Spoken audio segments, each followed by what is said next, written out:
दोस्तों, इस दुनिया में बहुत से ऐसे लोग हैं जो मतलब के साथ हमारे साथ रहते हैं। हमें ऐसे लोगों से दूर ही रहना चाहिए।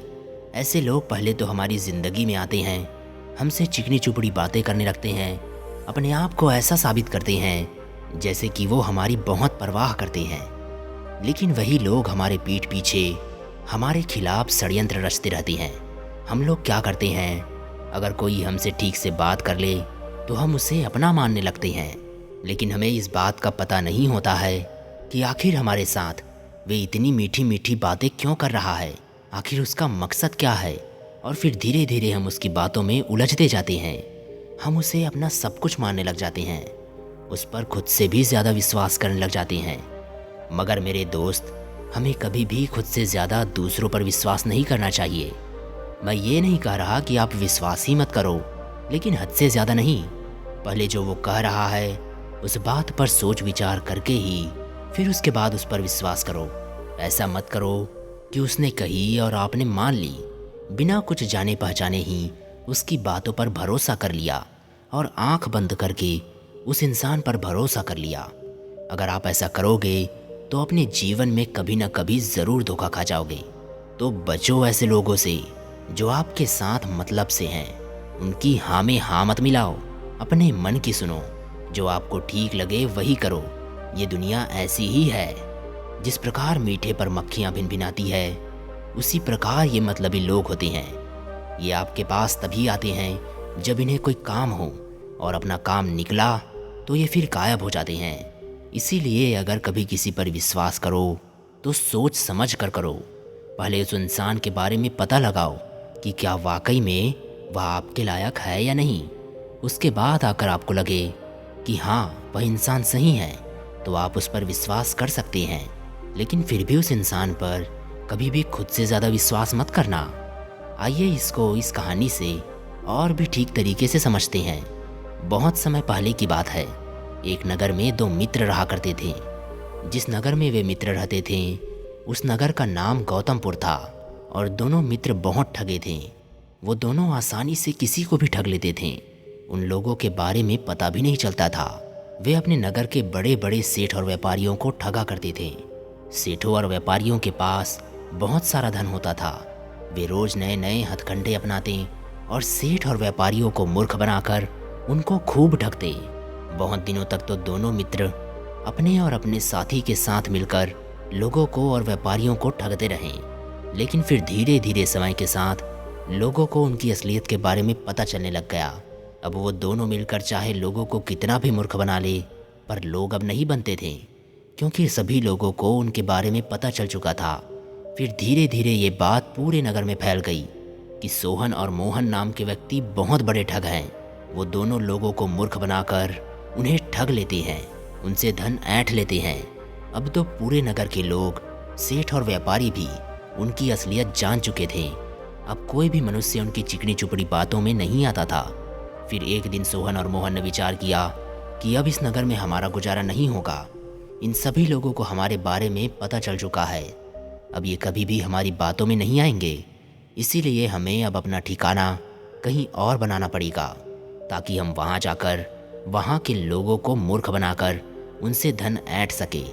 फिर उनमें से एक मित्र बोलता है कि मेरे ख्याल से हमें उज्जैन चलना चाहिए। वहाँ पर बहुत बड़े बड़े धनवान सेठ और व्यापारी रहते हैं। हम उनको मूर्ख बनाकर उनसे धन प्राप्त कर लेंगे। और मैंने वहाँ के बारे में ये भी सुना है कि वहाँ पर एक शंकर नाम का पुजारी रहता है। उस पुजारी के पास बहुत सारा धन है। उस पूरे नगर में वही ऐसा व्यक्ति है जिसके पास सबसे ज़्यादा धन है। हम उस पुजारी को मूर्ख बनाएंगे। फिर एक ने मुस्कुराते हुए अपने मित्र से कहा कि पुजारी की एक सुंदर कन्या भी है, और सुंदर कन्या की सुंदरता के चर्चे दूर दूर तक फैले हुए हैं। फिर मोहन ने अपने मित्र से कहा, तुम उस पुजारी की धन दौलत को साफ करना और मैं उसकी बेटी से शादी करूंगा। ये कहकर दोनों जोर जोर से हंसने लगे। फिर कुछ ही दिनों के बाद सोहन और मोहन अपने कुछ साथियों के साथ उज्जैन की ओर चल दिए। वहाँ जाकर मोहन ने एक विद्वान ब्राह्मण का वेश बना लिया और सिप्रा नदी के किनारे पर एक छोटा सा आश्रम बनाकर वहीं पे रहने लगा। और जो उनके साथ साथी गए थे वो मोहन के शिष्य बन गए। और उधर सोहन भी कुछ बढ़िया रेशमी कपड़ों और रत्नों जैसे दिखने वाले कुछ वस्तुएं खरीदे। और फिर वह सुनार के पास गया और वहां जाकर उस सुनार से ऐसे 1 लाख सिक्के बनवा दिए जो बिल्कुल सोने की तरह दिखते थे। और फिर वह उस नगर में एक शानदार हवेली किराए पर लेता है और उस हवेली में वह बिल्कुल एक राजकुमार की तरह रहने का ढोंग करता है। वह उस हवेली में खूब ठाट बाट से रहता था। जब भी वह अपनी हवेली के बाहर निकलता तो 4 नौकरों के साथ बाहर निकलता। वो नौकर भी उसके आगे पीछे रहते। और फिर वह अपनी हवेली में कवि सम्मेलन भी कराने लगा, जिससे उसकी हवेली में रोज कवि सम्मेलन जमते। बहुत सारे कवि उसके हवेली में आया करते थे। धीरे धीरे कुछ ही दिनों में उसके कवि सम्मेलन की बात पूरे उज्जैन में फैल गई। बड़े बड़े सेठ व्यापारी भी सोहन को जानने लगे और उसकी प्रसिद्धि शंकर स्वामी तक भी पहुंच गई। शंकर स्वामी को भी कविताओं का बहुत शौक था। जब उसने सुना कि एक हवेली में एक सोहन नाम का राजकुमार कवि सम्मेलन कराता है तो उससे रहा नहीं गया। वह कवि सम्मेलन में भाग लेने के लिए उस हवेली में जा पहुंचा। इसी तरह धीरे धीरे सोहन और शंकर पुजारी में मित्रता हो गई।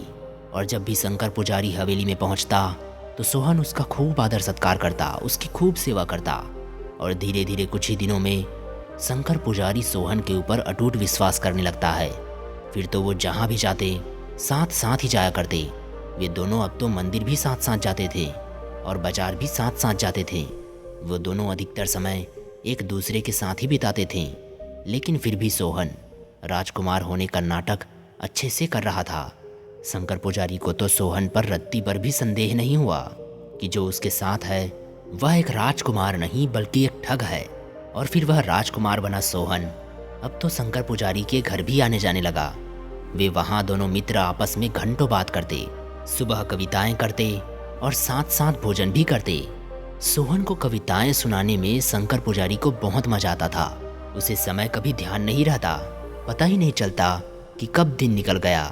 शंकर पुजारी सोहन को अपना सच्चा मित्र मानने लगे, उनको सारी बातें बताने लगे। शंकर पुजारी को सोहन पर अटूट विश्वास हो गया था।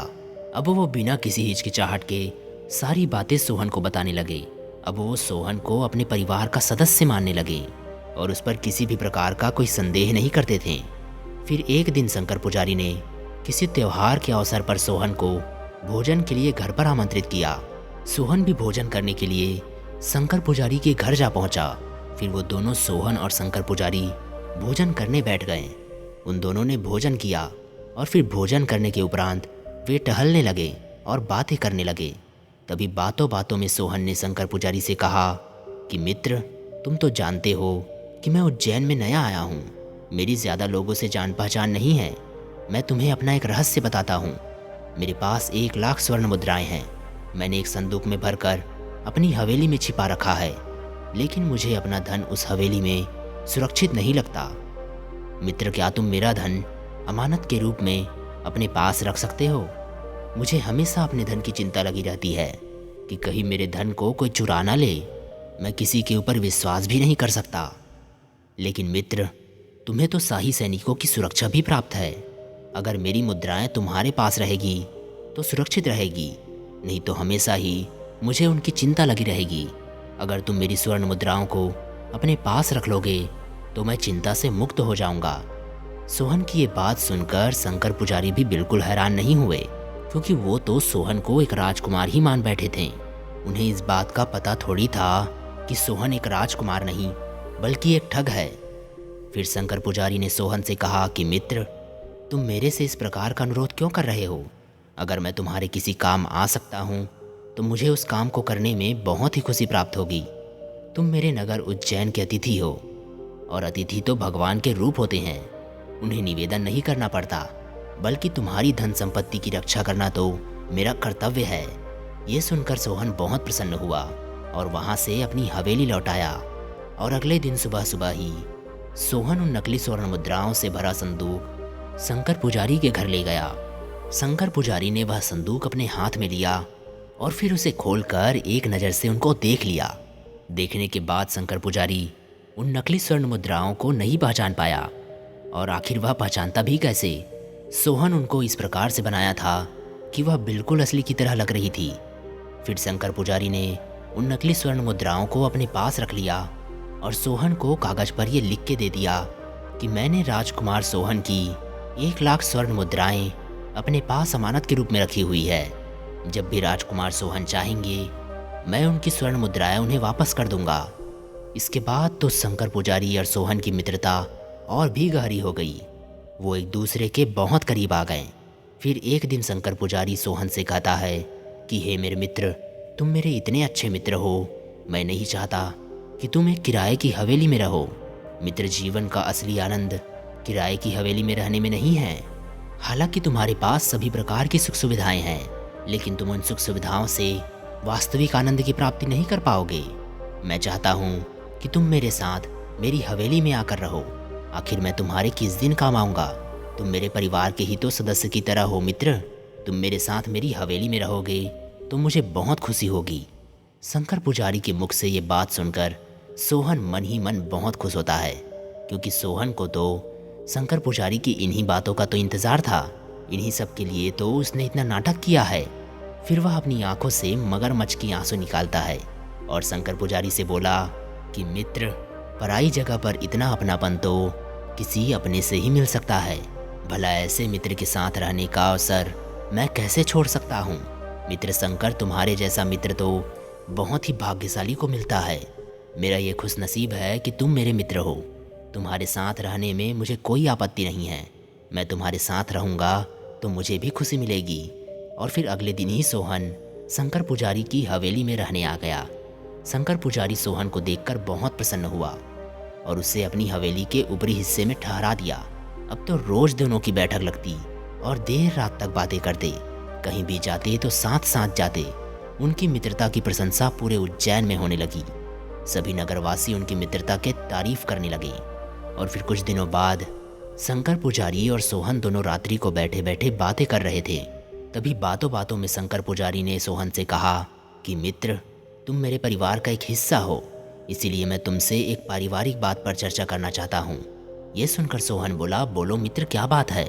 अब तुम्हारा परिवार भी मेरा परिवार है। फिर शंकर पुजारी सोहन से बोला, मित्र, मेरी बेटी विवाह योग्य हो गई है। क्या तुम उसके लिए कोई योग्य वर बता सकते हो?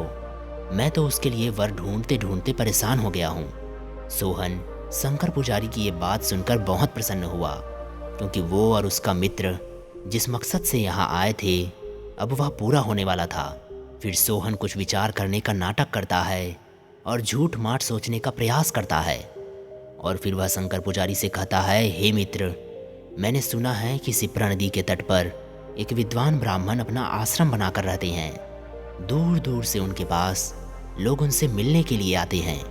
मेरे विचार से तुम्हारी बेटी के लिए उन ब्राह्मण से अच्छा वर कोई हो ही नहीं सकता। हमारी बेटी उस ब्राह्मण के साथ खूब प्रसन्न रहेगी। सोहन की बात सुनकर शंकर पुजारी बहुत खुश हो जाता है और तुरंत अगले दिन ही सुबह सुबह ही शिप्रा नदी के तट पर चला जाता है। और फिर वह उस आश्रम के पास जा पहुंचा जहां पर मोहन और ठगे शिष्य बैठे थे और अध्ययन करने का नाटक कर रहे थे। शंकर पुजारी मोहन का मुखमंडल देखकर उनसे बहुत प्रभावित हुआ। वो मोहन को एक विद्वान ब्राह्मण समझ बैठा। जैसे ही मोहन ने शंकर पुजारी को देखा तो मोहन ने शंकर पुजारी का स्वागत करते हुए उन्हें बिठा लिया। और फिर मोहन ठग ने बोला, उज्जैन के राज पुजारी का मेरे इस छोटे से आश्रम में स्वागत है। कहिए पुजारी जी, यहाँ पधारने का कष्ट कैसे किया? आपको अपने महल से निकलने का समय कैसे मिला? मोहन ठग की बातें सुनकर शंकर पुजारी बोला, मैंने आपकी विद्वता के बारे में बहुत कुछ सुना है। मैं अपनी बेटी का हाथ आपको सौंपना चाहता हूँ। आप ही मेरी बेटी के लिए उपयुक्त वर हो। शंकर पुजारी की बात सुनकर मोहन नाटक करते हुए बोला, मुझे आपसे ये कहते हुए बड़ा दुख हो रहा है, पर मैं आपका ये प्रस्ताव स्वीकार नहीं कर सकता, क्योंकि मैंने अपना जीवन भक्ति और पठन पाठन में बिताने का निश्चय किया है। मैं इन गृहस्थी के झंझटों में नहीं पड़ना चाहता।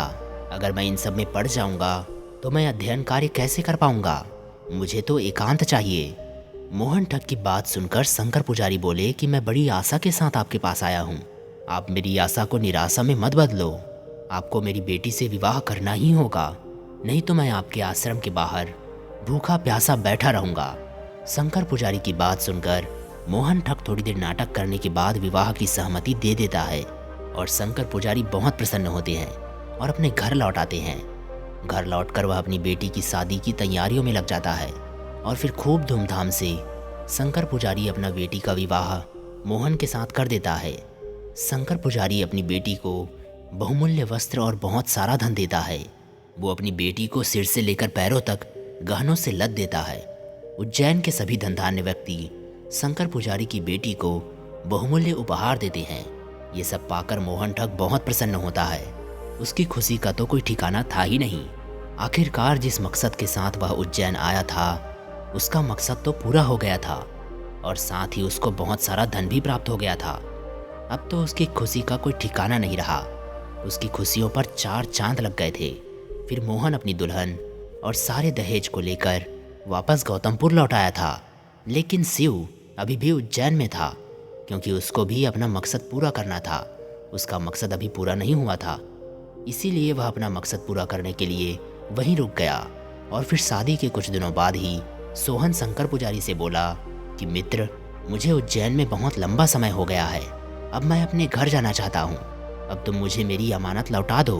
सोहन की बात सुनकर शंकर पुजारी बोले कि क्यों नहीं मित्र, तुम्हारी अमानत मैंने संभाल कर रखी है, मैं अभी ला देता हूँ, ठहरो। फिर शंकर पुजारी वह नकली स्वर्ण मुद्राओं से भरा संदूक सोहन के हवाले कर देता है। सोहन संदूक को अपने हाथों में लेता है और उसे खोलता है। जैसे ही सोहन उन स्वर्ण मुद्राओं को हाथों में लेता है तो वह चिल्लाने लगता है और शंकर पुजारी से कहता है कि अरे ये क्या, ये स्वर्ण मुद्राएं तो नकली है, मेरी असली स्वर्ण मुद्राएं कहाँ हैं? ये सुनकर शंकर पुजारी सोहन से कहता है कि अरे मित्र, तुम ये क्या कर रहे हो?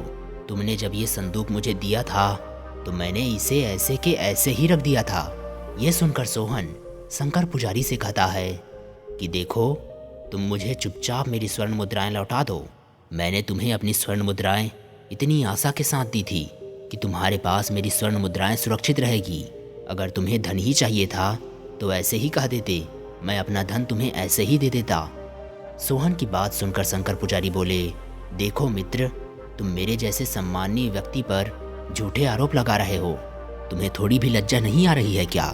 अपने मित्र पर ऐसा आरोप लगाते हुए तुम्हें थोड़ी भी लज्जा नहीं आ रही है क्या? मेरे ऊपर आरोप लगाते हुए आखिर मैं तुम्हारी स्वर्ण मुद्राओं को क्यों लूँगा? मेरे तो खुद के पास धन धान्य की कोई कमी नहीं है। ये सुनकर सोहन बोला, वो तो मुझे भी दिख रहा है, तुमने मेरी स्वर्ण मुद्राएं कहीं छुपा दी है। मुझे मेरी स्वर्ण मुद्राएं लौटा दो। तुम मेरे साथ इतना बड़ा विश्वासघात कैसे कर सकते हो? मैंने तो तुम्हें अपना सच्चा मित्र माना था और तुम्हारे ऊपर विश्वास करके मैंने अपना धन तुम्हें दिया था, और अब तुम मुझे मेरा धन नहीं दे रहे। सोहन की बात सुनकर शंकर पुजारी बोलता है, देखो मित्र, मैंने तुम्हारा धन कहीं नहीं छिपाया है और मैंने ना ही तुम्हारे साथ कोई विश्वासघात किया है। तुमने जैसे मुझे संदूक दिया था मैंने उसको ऐसे का ऐसा ही रख दिया था। मैंने तो कभी उसको छुआ भी नहीं। अब सोहन और शंकर पुजारी के बीच झगड़ा बढ़ने लगा। झगड़ा इतना बढ़ गया था कि उनको राजा के पास जाना पड़ा। वे दोनों राजा के पास पहुंच गए और अपनी अपनी दलीलें देने लग गए। सोहन ने कहा कि महाराज, इस शंकर पुजारी ने मेरी 1 लाख स्वर्ण मुद्राएं छिपा ली और मुझे नकली स्वर्ण मुद्राएं दे रहा है। तभी शंकर पुजारी बोलता है कि महाराज, मैंने ऐसा कुछ नहीं किया, मैंने कोई स्वर्ण मुद्राएं नहीं चुराई है। सोहन ने मुझे जैसे संदूक दिया था वैसे ही मैंने उसे वापस लौटा दिया। तभी सोहन बोलता है कि महाराज, मैंने इसे 1 लाख असली सोने के स्वर्ण मुद्राएं दिए थे और अब ये मुझे नकली स्वर्ण मुद्राएं लौटा रहा है। फिर सोहन राजा से कहता है कि हे महाराज, जब मैंने इसको अपनी 1 लाख स्वर्ण मुद्राएं दी थी तब मुझे इसने एक कागज़ में लिख कर दिया था कि मैंने राजकुमार सोहन से 1 लाख स्वर्ण मुद्राएं अपने पास अमानत के रूप में रखी है। जब भी राजकुमार चाहेगा मैं इन स्वर्ण मुद्राओं को वापस दे दूंगा, और अब ये मुझे नकली स्वर्ण मुद्राएं दे रहा है। शिव की बात सुनकर राजा वह कागज़ मंगाता है जिसमें यह सब लिखा हुआ था। शिव राजा को वह कागज़ दे देता है। राजा उसको पढ़ते हैं और कहते हैं कि ये प्रमाण पत्र यह सिद्ध करता है कि सोहन ने शंकर पुजारी को 1 लाख स्वर्ण मुद्राएं दी थी और अब वह नकली स्वर्ण मुद्राएं लौटाकर उसके साथ धोखा कर रहा है। राजा ने शंकर पुजारी से कहा कि फिर भी मैं तुम्हें 3 दिन का समय देता हूँ। इन 3 दिन में तुम्हें सिद्ध करना है कि सोहन झूठ बोल रहा है और तुम सच बोल रहे हो। इसके बाद शंकर पुजारी अपने घर जाता है और 3 दिनों तक साक्ष्य खोजने लगता है जिससे वह सोहन के लगाए गए आरोप से बच सके। लेकिन बहुत प्रयास करने के बाद भी शंकर पुजारी को कुछ भी प्राप्त नहीं होता है जिससे कि वह अपने आप को निर्दोष साबित कर सके। शंकर पुजारी इन 3 दिनों में पता लगाने का बहुत प्रयास करता है कि आखिर सोहन उसके साथ ऐसा क्यों कर रहा है, जबकि मैंने तो उसकी स्वर्ण मुद्राएं छिपाई नहीं हैं। आखिरकार सोहन मेरे ऊपर इतना झूठा आरोप कैसे लगा सकता है। फिर 3 दिन खत्म होने के बाद चौथे दिन वे राज दरबार में पहुंचे। शंकर स्वामी के पास कोई भी साक्ष्य नहीं था जिससे वो अपना बचाव कर सके, अपने आप को निर्दोष साबित कर सके। फिर राजा ने अपना फैसला सुनाते हुए शंकर पुजारी को आदेश दिया कि वो 2 दिन के अंदर अंदर सोहन को 1 लाख स्वर्ण मुद्राएं दे दे, वरना उसे कारावास की सजा दे दी जाएगी। फिर शंकर पुजारी अपने घर गया और उसने सोहन को 1 लाख स्वर्ण मुद्राएं दी। अब शंकर पुजारी के पास कुछ ही धन बचा था। अब वह बिल्कुल निर्धन हो चुका था, क्योंकि शंकर पुजारी ने अपना आधा धन तो अपनी बेटी की शादी में खर्च कर दिया और जो कुछ बचा था वो सोहन को देना पड़ा। उधर सारा धन लेकर सोहन भी अपने नगर गौतमपुर लौट चुका था। अपने नगर लौटकर वह अपने मित्र मोहन के घर गया और दोनों फिर से एक साथ रहने लगे। अब उन दोनों मित्रों के पास धन की कोई कमी नहीं थी। वो दोनों सुखपूर्वक अपना जीवन यापन करने लगे और इधर शंकर पुजारी को कुछ भी समझ नहीं आ रहा था कि उसके साथ ऐसा क्या हो गया। फिर कुछ दिनों के बाद शंकर पुजारी को ये बात पता चलती है कि गौतमपुर के 2 प्रसिद्ध ठग सोहन और मोहन उज्जैन आए हैं और उन्हीं दोनों ठगों ने मिलकर उसे अच्छा मूर्ख बनाया है। ये सब सुनकर शंकर पुजारी माथा पीटने लगता है। अब शंकर पुजारी के सामने सारा दृश्य घूमने लगता है कि कैसे सोहन और मोहन ने मिलकर उसे मूर्ख बनाया है। अब तो शंकर पुजारी ने अपनी बेटी और धन दोनों को ही खो दिया। उसे अपने आप पर बहुत क्रोध आने लगा। अब वह ये सोच सोच कर रोने लगा कि काश मैंने सोहन से मित्रता ना की होती तो आज मेरे पास सब कुछ होता, यूं ऐसा सब कुछ बर्बाद नहीं हो जाता। मैंने सोहन से मित्रता सच्ची भावना से की, मैंने उसके लिए सब कुछ किया था और उसने मुझे मूर्ख बनाकर मुझसे मेरा सब कुछ छीन लिया। काश मैंने सोहन के बारे में कुछ पता लगाया होता कि वह कहाँ का राजकुमार है और कहाँ से आया है। मैंने बिना कुछ पता लगाए ही उस पर बहुत ज़्यादा विश्वास कर लिया। मैंने उसके बारे में जानने की कोशिश ही नहीं की कि क्या वाकई में वह राजकुमार है या फिर नहीं, और ना ही मैंने मोहन के बारे में जानने का प्रयास किया कि क्या वह सच में ब्राह्मण है या नहीं। मैंने तो बस सोहन की बातों पर भरोसा करके ही अपनी बेटी उस मोहन को दे दी। मुझे सब कुछ पता करना चाहिए था, पर अब मैं क्या करूं? मैंने तो अपना सब कुछ गंवा दिया है। काश मैं सोहन पर हद से ज़्यादा विश्वास नहीं करता तो आज मुझे ये दिन देखने नहीं पड़ते। मैं कितना मूर्ख हूँ, मैंने उन अजनबियों पर कितना विश्वास कर लिया। अब तो मुझे अपने आप पर क्रोध आ रहा है, पर अब मेरे पास पछताने के सिवा कुछ भी नहीं है। अब मैं उन दोनों का कुछ बिगाड़ ही नहीं सकता। मेरे पास अब कोई चारा नहीं है। ये कहकर शंकर पुजारी रोने लगता है और बहुत दुखी रहने लगता है। तो देखा दोस्तों, हमें किसी के ऊपर भी आंख बंद करके भरोसा नहीं करना चाहिए। पहले हमें उसके बारे में पूरी जानकारी प्राप्त करनी चाहिए, उसके बाद में ही कोई निर्णय लेना चाहिए। नहीं तो आप लोग भी शंकर पुजारी की तरह हाथ मलते रह जाओगे।